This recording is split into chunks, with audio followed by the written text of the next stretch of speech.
Their hands touched, and in that instant, it happened.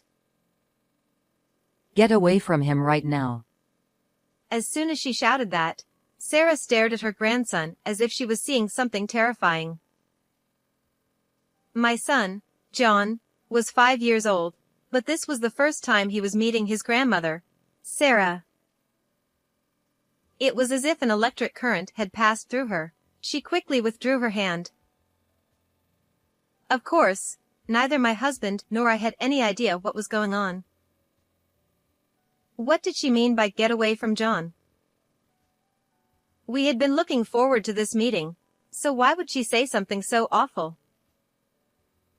Trying to remain calm, my husband asked for an explanation.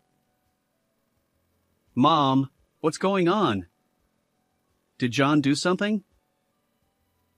Don't you two feel anything? Ignoring our confusion, she said this with an eerie calmness. What was she talking about? She sighed briefly and then spoke again. Listen, this child is being targeted by a powerful malice. Powerful malice? My husband and I exchanged bewildered looks. Who could be harboring such malice? I can't think of anyone. As my mind spun in circles, my husband suddenly stood up. After a short while, he returned with his laptop in hand. Could it be this person? He opened a video on the laptop and placed it in front of Sarah. I thought it was unlikely she'd recognize anything from it, but her eyes widened in shock. That's them. That's the source of the malice. I'm certain of it. Then, Sarah began muttering something that made us even more uneasy. My name is Nancy. I run a bakery with my husband, Jason, and today, as usual, the shop is busy. Early in the morning, we make sandwiches, arrange freshly baked bread, and do a quick sweep in front of the store before opening. As soon as the doors open, customers come in, eager for the warm, freshly baked bread. While enjoying casual conversations and introducing our seasonal bread, customers smile and say things like, "That looks delicious." We've gained a lot of regulars over time, and chatting with them always makes me happy. But once, I was just a customer, too, visiting this bakery regularly. Before I knew it, I found myself not only drawn to the bread but also to Jason, the owner. That's how we started dating and eventually decided to get married. When we got engaged, Jason told me, I need to tell you, I've been divorced once. When I quit my corporate job to open this bakery, my ex-wife and I split up. He said this in a strained voice, and I could sense how painful that memory was for him. She didn't want the financial instability. But I chose to follow my dream of owning my own shop. That's the kind of man he is. He warned me that there might be times when he would prioritize the shop over our family, that he might not always be available to help with raising kids. We talked a lot, struggled with those thoughts, but in the end, we decided to be together. Don't worry. We'll figure it out, and I'll make sure everything works. I smiled as I took his hand. After that, we visited his mother, Sarah, and got registered.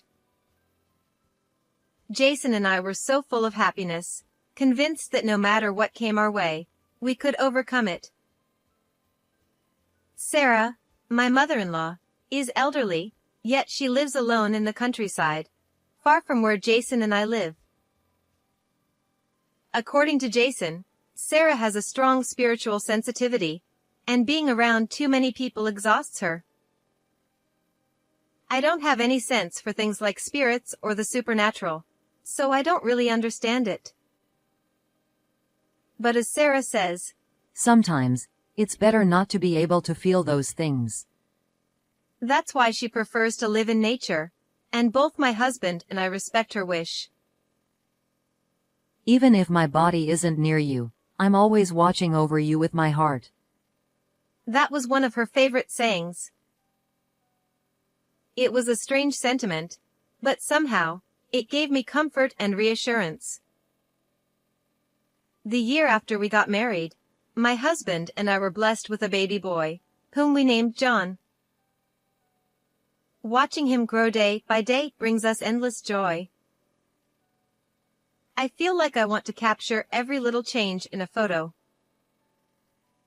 Though there's a bit of sadness in seeing him slowly become more independent, I know he'll keep growing just like this. By the time he turned 5, he had become quite talkative. But sometimes, he would say strange things. For instance, he'd wave happily at people passing by and say, "Bye-bye." But then, at the park, he said something odd to a person walking their dog. "Hey, there's someone riding on you." Of course, no one was riding the dog, nor was there anyone else around. Another time, while we were at the supermarket during checkout, he looked at the cashier and asked, "Who's on your back?"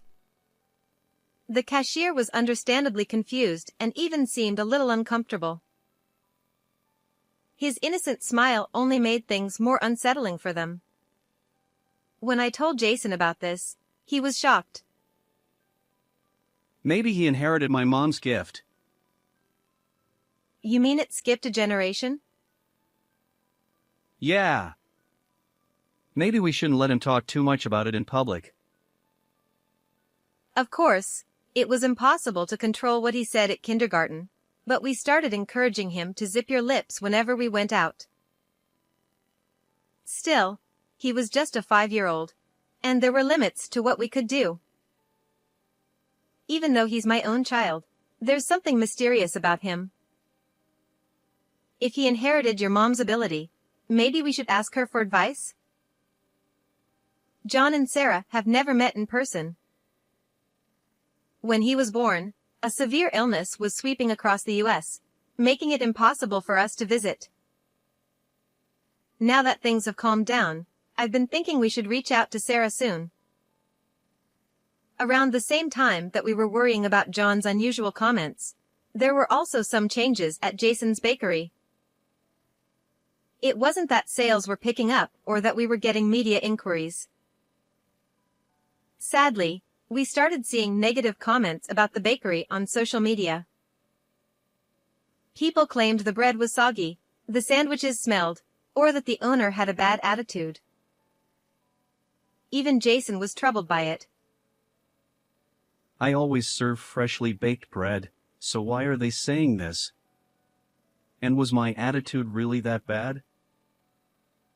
He vented his frustration one night while sipping a cold beer. Whether it was because of the posts or not, fewer customers had started coming in.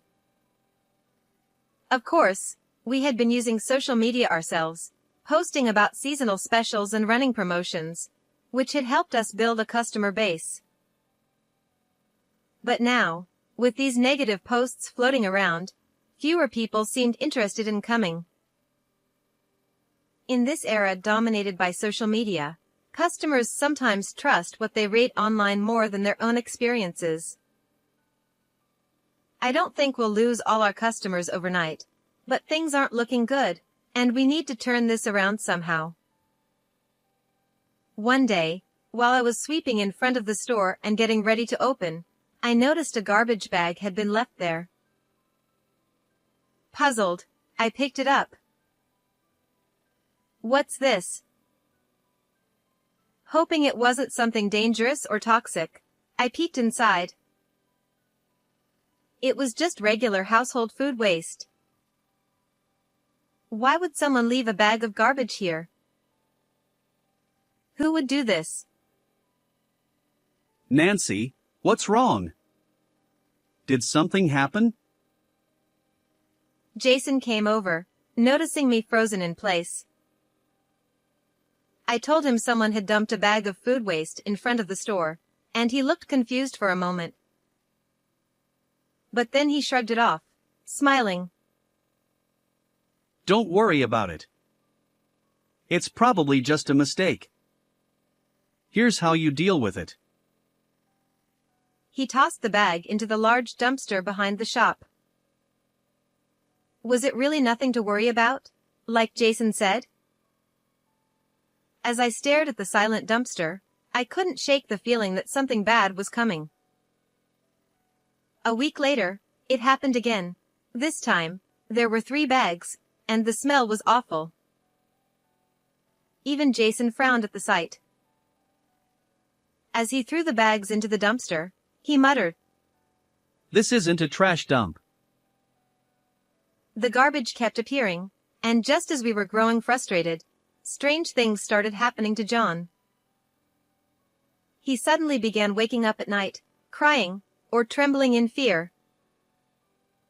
Mommy, I'm scared. He would get up in the middle of the night, come to me, and start crying.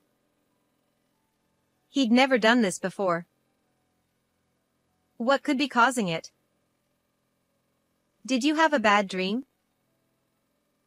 He only shook his head, burying his face in my arms, sobbing quietly. Don't come near me. Go away. Both Jason and I stayed with John until he fell asleep that night. After he had calmed down and drifted off, Jason sat down with a beer, deep in thought, and finally said, If this keeps up, maybe we should file a report with the police.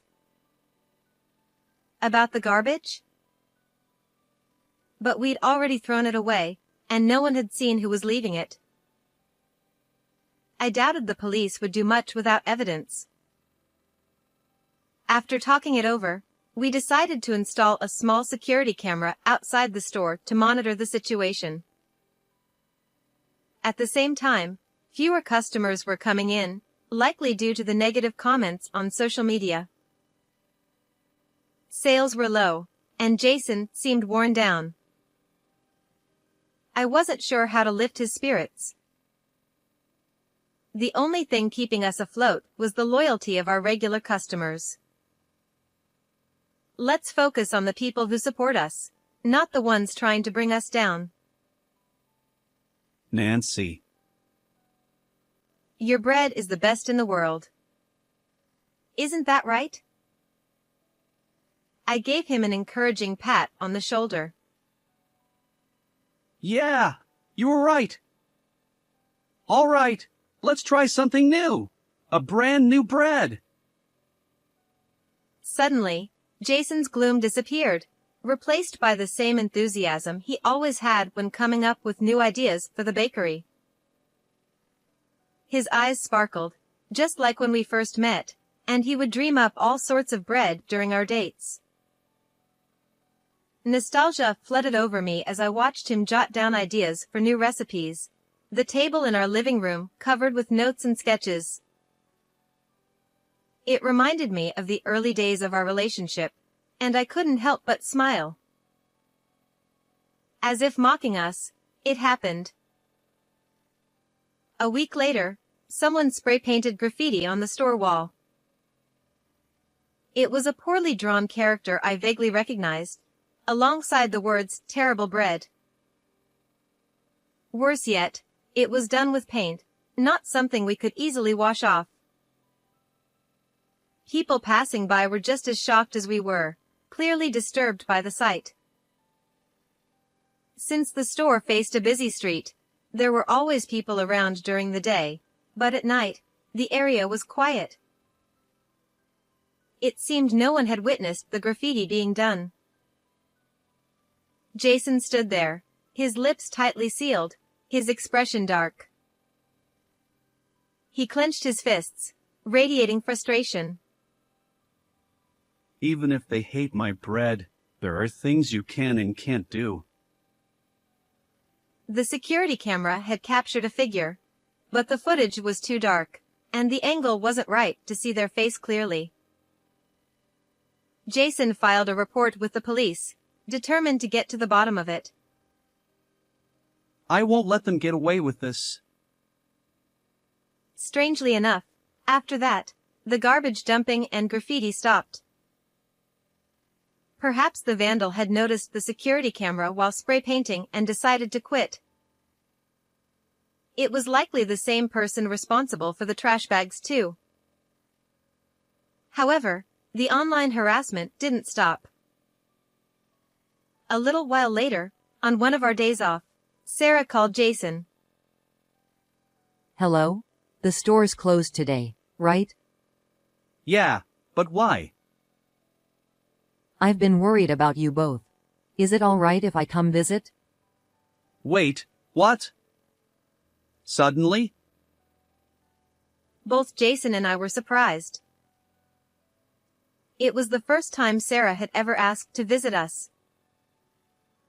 I just feel unusually worried for some reason.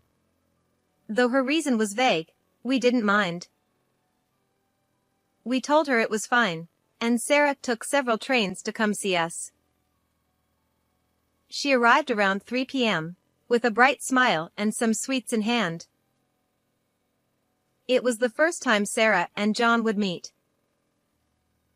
John wasn't usually shy, but he seemed hesitant around his grandmother. Perhaps he sensed something. Sarah beamed at John, her eyes crinkling with warmth.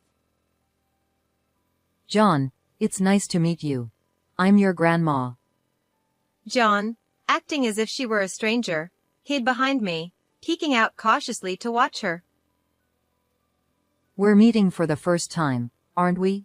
Oh, I brought a present. She smiled and offered him the sweets. Here you go. Some chocolate. When John saw the word chocolate on the package, his eyes lit up, and he eagerly reached for it with a happy ah. Because we had asked John to avoid talking in front of others, he had stopped speaking clearly around anyone but Jason and me. Now, that habit had surfaced in front of Sarah, too.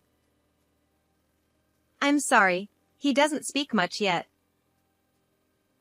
I blurted out the same excuse I always used when explaining to others. I felt embarrassed and guilty, anticipating judgment. Wondering if she'd question why a 5-year-old wasn't talking clearly yet, or what kind of parenting we were doing. But Sarah didn't seem to care at all. She handed the sweets to John with a gentle smile. The moment their hands touched, something happened. Sarah jerked her hand back as if she'd been shocked by an electric current. Get away from him now. She screamed, her eyes wide in fear, staring at John as though she'd seen something terrifying. Neither Jason nor I had any idea what was going on. Get away from John? What on earth did she mean? Hearing such words made me feel awful. Why would she say something like that? It seemed cruel. Despite my shock, I tried to stay calm and asked for an explanation. Mom, what's wrong? Did John do something? Don't you feel it? She said this, completely ignoring our confusion. Feel what? What were we supposed to sense? Of course, when we look at John, we feel joy. Pride in how much he's grown, happiness at having him with us. But clearly, Sarah was talking about something else. Perhaps she was referring to something spiritual, but neither Jason nor I had any idea what she meant. You two are lucky, you know that? She sighed and then said, Listen, this child is being targeted by a strong malice right now. Malice? Jason and I exchanged confused glances. Who could possibly hold malice toward John? I don't know all the details, but it's coming from a woman. I have no idea who that could be. It's like a curse.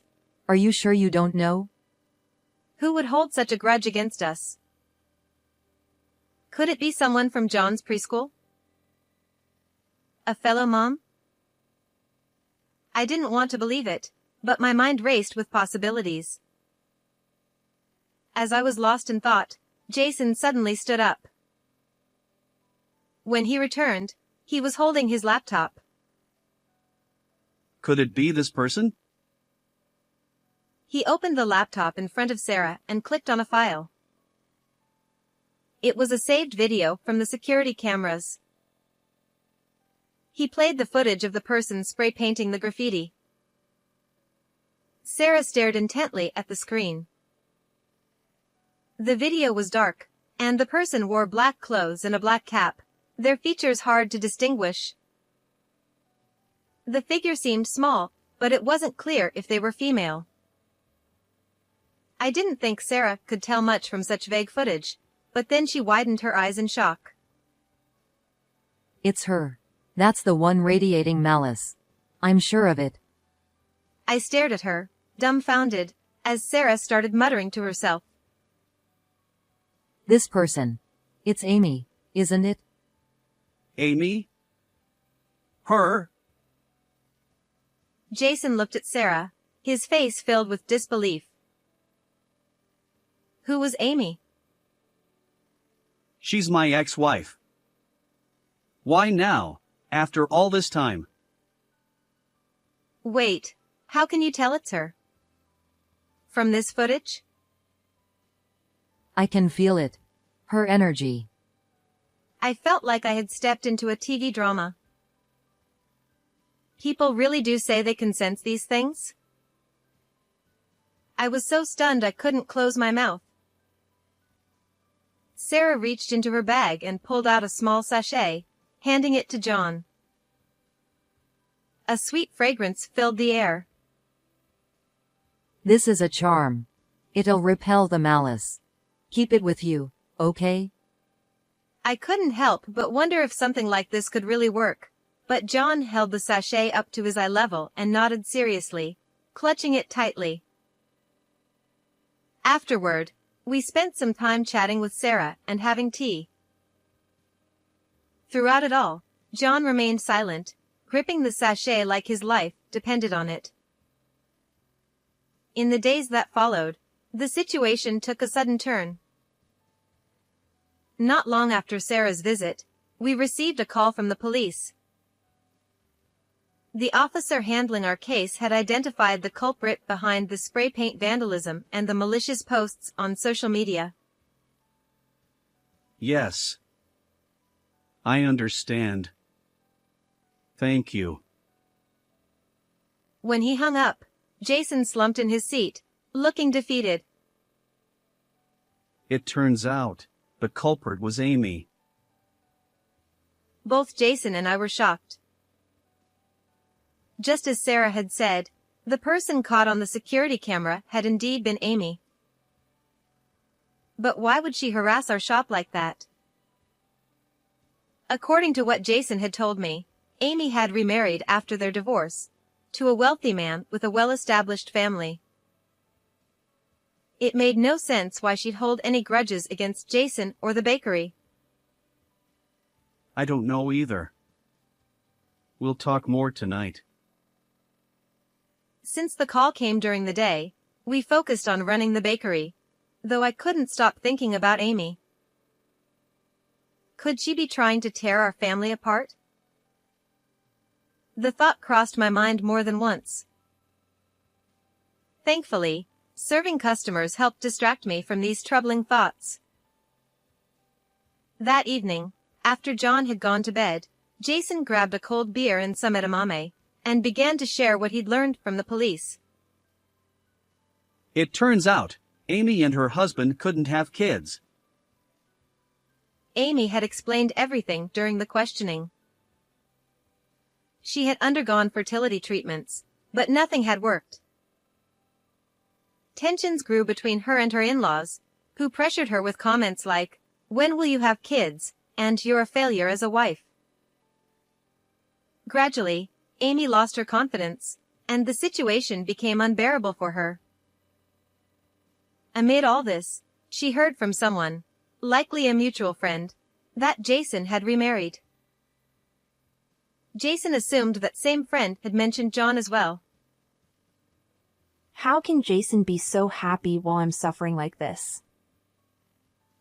Her bitterness grew, and that's when she started acting out, lashing out at Jason and our bakery out of sheer resentment. That's just jealousy, I exclaimed. Could such a petty reason really drive someone to post hateful comments online and vandalize our shop with spray paint? The thought of someone harboring that much envy and hatred was frightening, yet I also felt a small pang of pity for her. Amy had probably wanted nothing more than to have children and live happily with her husband. In situations like this, it's not a matter of blame. Having children is a matter beyond anyone's control. I feel sorry for her too, but we were still hurt by all of this. Cleaning off the graffiti and dealing with the damage to our reputation had cost us dearly. True to his word, Jason decided to file a formal claim for damages. John must have been scared too. He downed his beer in one gulp. It was true. John had been the target of Amy's malice, and Sarah had even said it felt like a curse. I couldn't forgive Amy for that. If Sarah hadn't come, John might still be having trouble sleeping. Thanks to the charm, John had started sleeping soundly again, just like before. The faint sweet scent seemed to calm him. My only worry was whether Amy might try to retaliate or curse us again. When I brought it up to Sarah, she surprisingly laughed. You don't need to worry about that. What? Why not? Because when you curse someone, the curse comes back to you many times over. According to her, Amy would eventually face the consequences of her own actions, and there was no need to fear that John would be cursed again. Not being familiar with such things, I could only manage a simple, "Oh," in response. In any case, as long as John was safe, that was all that mattered. We found a trustworthy lawyer and filed a claim for damages against Amy. We had no idea how she would react. There was a chance the harassment and vandalism against the store would escalate. The thought of things getting worse than simple graffiti was terrifying. However, to our surprise, the compensation was paid swiftly. According to one of Jason's friends, Amy's husband and his family provided the money. It seems they acted quickly, perhaps afraid of the scandal damaging their reputation. Since then, there had been no more nasty posts on social media or any further pranks at the store. We were relieved. I also heard that Amy and her husband divorced shortly after the incident. Apparently, neither her husband nor his family could tolerate her behavior any longer. They couldn't forgive the fact that she had been harassing her ex-husband and his bakery. Not long after, Amy was hospitalized. It was unclear whether it was due to mental health issues or some other illness. I couldn't help but wonder if, as Sarah had said, some kind of curse had backfired on her. There's a saying that what goes around comes around, and this seemed like a perfect example of it. When you harbor resentment towards someone, it will eventually come back to you. Even someone like me, who couldn't sense spiritual things, started to believe that a little. Now, I try not to be so startled by my son's strange remarks and just listen. As for Sarah, she ended up moving in with us. Given her age, we were worried about her living alone. At first, she hesitated, but Jason and I managed to convince her. The first few days after moving in, She seemed unsettled, but within a week, she adjusted. I can't believe I'm living in a bakery with so many people coming and going. She had been nervous at first, but now she relaxes in the back of the shop. According to her, everyone here seems to be good people, and there's no bad energy. Thanks to that, she's been able to enjoy a peaceful life with us. Incidentally, Sarah had another hidden talent. She could predict the near future of people and animals she encountered. She said it was something like fortune-telling, based on the energy she could sense. I can see it if I try. She laughed like a witch when she said this. Oddly enough, whenever Sarah casually told something to one of our regular customers, it ended up coming true. Sarah, what exactly did you say to that customer? That girl in the suit, I told her she'd get a promotion soon, and she shouldn't quit her job. What? That girl was indeed one of our regulars, always buying sandwiches from us. I'd noticed she carried a bag full of documents, and her nails were always perfectly manicured. But recently, she had seemed down. A few days later, the same woman came skipping into the store, heading straight for Sarah. As it turned out, just as Sarah had said, she got a promotion. But that wasn't all. Another time, she said to a customer walking their dog, Your dog is suffering. You should take it to the vet. Although the customer seemed doubtful, the next day, their dog fell ill, and a serious condition was discovered. Both the owner and I were shocked. After several incidents like this, Sarah quietly became known as the fortune-telling grandmother and gained a bit of popularity. But I don't want too many people coming to me, so I'll only share what I see occasionally. Thus, Sarah's fortunes became a special perk for our regular customers. Partly because of this, the bakery's business picked up again. Jason started rolling out seasonal menu items from the ideas he'd been jotting down. Meanwhile, John had regained his energy and returned to being his talkative self. Having Sarah around to keep him company probably played a big role in that. Grandma, there's someone over there. As always, he would point to a seemingly empty spot. Sarah would respond to each of his observations, teaching him the difference between what was living and what wasn't. I think being with her has helped John start to control his ability to see things. He no longer points at empty spaces when we're out and about. Even the cashier at our usual supermarket now greets him with a smile. Seeing John happily chatting with everyone reassures Jason and me. I believe this simple, peaceful life will continue, and no matter what challenges arise, our family will face them together. How did you enjoy today's story? Don't forget to subscribe to the channel. I'll see you in the next video.